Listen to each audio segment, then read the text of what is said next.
আমি যাকে খুব করে চেয়েছি সে আমাকে একটুর জন্য চায়নি, তাই তো হাজার কান্না করেও তাকে নিজের করে পাইনি।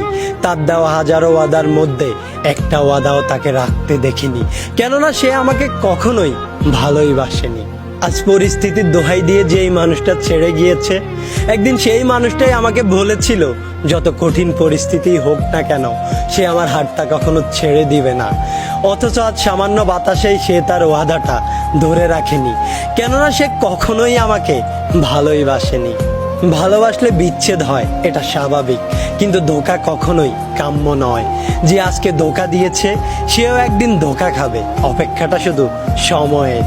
আমাকে কাঁদিয়ে যে এই মানুষটা সুখী হতে চেয়েছে, উপরওয়ালা হয়তো একদিন তাকে আমার চাইতেও বেশি কাঁদাবে, কেননা রিভেঞ্জ অফ নেচার বলে একটা শব্দ আছে। আমি তাকে কখনো অভিশাপ দেইনি, কিন্তু আমার এক একটা দীর্ঘশ্বাস তাকে হয়তো ক্ষমাও করেনি। আমি তাকে যতটা চেয়েছিলাম তার অর্ধেকটাও সে আমাকে চায়নি, তাই তো দিন শেষে সেই মানুষটা আমার হয়নি। ভালোভাবে থাকা এবং সুখে থাকা কখনোই এক নয়।